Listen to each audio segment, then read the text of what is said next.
मोदी सरकार के 11 साल पूरे हो चुके हैं। जहां मोदी सरकार के 11 साल पूरे होने पर मध्य प्रदेश में बीजेपी संकल्प से सिद्धि तक इस अभियान को चलाएगी।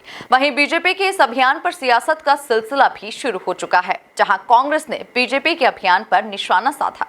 11 साल मोदी के देश बदहाल। भारतीय जनता पार्टी को तो ये बताना चाहिए कि 11 साल में पुरी में आतंकवादी घटनाएं क्यों हुई, पुलवामा में क्यों हुई, पहलगाम में क्यों हुई, पठानकोट में क्यों हुई, और ऐसी दर्जनों आतंकवादी घटनाएं हुई। नोटबंदी लागू की गई थी, तब कहा गया था कि आतंकवाद समाप्त हो जाएगा। नोटबंदी से पूरा देश की अर्थव्यवस्था तहस नहस हुई, जीडीपी से पूरा व्यापार चौपट हुआ। जितनी भी बेरोजगारी है, आज मैं समझता हूँ विश्व में सबसे ज्यादा बेरोजगारी अगर कहीं है तो हिंदुस्तान में है।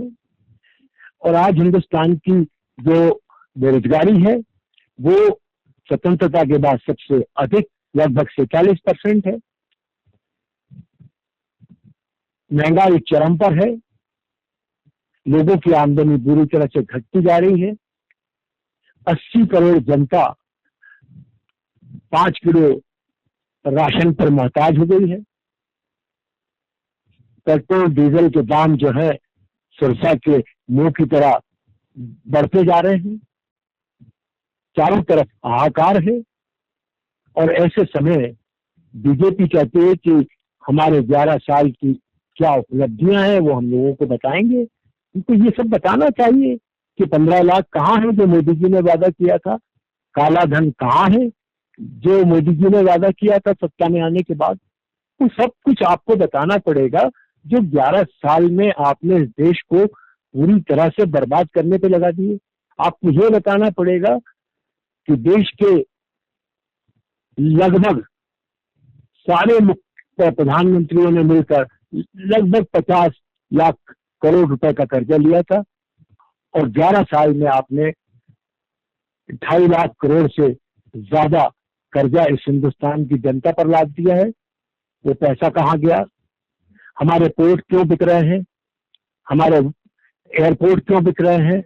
हमारी बड़ी बड़ी पीएसयू क्यों बिक रही हैं? कौन इनको खरीद रहा है? किसकी जेब में ये पैसा जा रहा है? लोग, नीरव मोदी, ललित मोदी जैसे लोग जो कि इस देश का लाखों करोड़ रुपया लेकर इस देश से भाग गए हैं, उनकी गिरफ्तारी कब होगी? उनको कब देश में वापस लाया जाएगा? इन सब बातों पर भारतीय जनता पार्टी को जवाब देना चाहिए। उसकी बजाय वो झूठी उपलब्धियां बताने का स्वांग रचेंगे, पाखंड करेंगे, तो निश्चित रूप से उनकी बात पर कोई विश्वास करने वाला नहीं है। अगर भारतीय जनता पार्टी ऐसा करेगी तो कांग्रेस पार्टी भी उनका पोल खोल अभियान चलाएगी। देखिए, जब धर्मात्मा राज करते हैं तो परमात्मा मदद करते हैं, और यही देश में हो रहा है, प्रदेश में हो रहा है।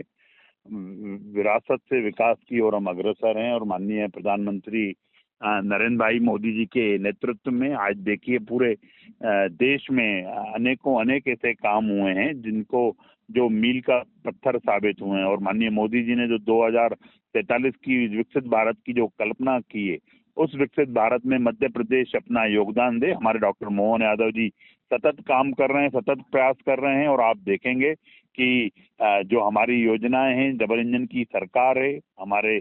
आप देखेंगे कि हमने पिछले कई सालों से जो काम करते आ रहे हैं, जनता बार बार आशीर्वाद ही इसलिए दे रही है कि हम जन आकांक्षाओं पे खरे उतर रहे हैं। हमारी जो लाडली लक्ष्मी योजना, लाडली बहना योजना, कन्यादान योजना, तीर्थ दर्शन योजना, उज्ज्वला कनेक्शन, उज्ज्वला योजना, पीएमवाई मकानों की देने की जो बात कर रहे हैं, और जो अन्य योजनाएं, ग्रीन कवर बढ़ाने के लिए हम सतत काम कर रहे हैं, पर्यावरण की रक्षा करने के लिए काम कर रहे हैं। चहुमुखी देश का विकास हो उसके लिए हमारे प्रधानमंत्री जी, और हम चहुमुखी प्रदेश का विकास हो उसके लिए डॉक्टर मोहन यादव जी कृत संकल्पित हैं। और आप देखेंगे कि सतत विकास के काम होते जा रहे हैं। आप इंफ्रास्ट्रक्चर डेवलपमेंट को देख लीजिए, सड़कों में बनाने का जो काम हम कर रहे हैं, उसके साथ साथ जो अन्य अन्य काम हैं, जो मतलब देश की उसको अर्थव्यवस्था को सुधारने के लिए हम बड़ी अर्थव्यवस्था है विश्व की, और आप देखेंगे कि जो काम हम लोग कर रहे हैं, जनहित के काम, जनता से जुड़े हुए काम, जन आकांक्षाओं पे खरे उतरने का काम, वो हमारी सरकारें कर रही है। ये पूरा पखवाड़ा हम उसको करने वाले हैं। हम नीचे तक जाएंगे, हम योजनाएं लेकर जाएंगे। हम माननीय प्रधानमंत्री जी के जो काम है, जो उज्ज्वला कनेक्शन हो जाए, और जो अन्य योजनाएं हैं देश को जोड़ने वाली, फिर डॉक्टर श्यामा जब 370 हटाने के लिए हम संकल्पित थे, राम मंदिर के लिए हम संकल्पित थे, 3 तलाक समाप्त करने का काम किया है। आज 140 करोड़ जनता हमारे साथ है।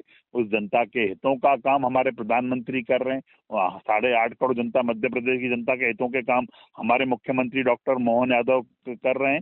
सतत विकास की गंगा बह रही है। आप देखेंगे इन्वेस्टर समिट के माध्यम से, औद्योगिक निवेश लाने के माध्यम से, हर चहुमुखी विकास हो, फिर मेडिकल कॉलेजेस की बात करें, स्कूल हाई राइज बिल्डिंगों की बात करें, और अन्य अन्य जो काम हमारी सरकार के द्वारा किए जा रहे हैं, किसान सम्मान निधि की बात करें, वह निश्चित रूप से एक मील का पत्थर साबित हुए। और इन 11 सालों में जन जन तक विकास पहुंचा है। डीबीटी के माध्यम से, डायरेक्ट मनी ट्रांसफर के माध्यम से। पहले के जो प्रधानमंत्री थे वो बोलते थे कि हम 1 रुपया भेजते हैं तो नीचे 5 पैसे पहुंचते हैं, और आज जो विकसित भारत के लिए हम लोग अग्रसर हैं। अगर 1 रुपया दिल्ली से आता है, केंद्र से आता है, तो नीचे 1 रुपया ही पहुंचता है। तो इस सब कड़ियों को, भ्रष्टाचार की कड़ियों को समाप्त करने का काम भाजपा सरकार ने किया है। यह इस बात का भी द्योतक है, जनता सतत आशीर्वाद दे रही है। 11 सालों से केंद्र में सरकार को जनता आशीर्वाद दे रही है, प्रदेश में हम 21 सालों से जनता हमको आशीर्वाद दे रही है, क्योंकि भाजपा विकास करती है, और विकास का निश्चित रूप से उस विकास के कारण ही जनता हमको बार बार आशीर्वाद दे रही है।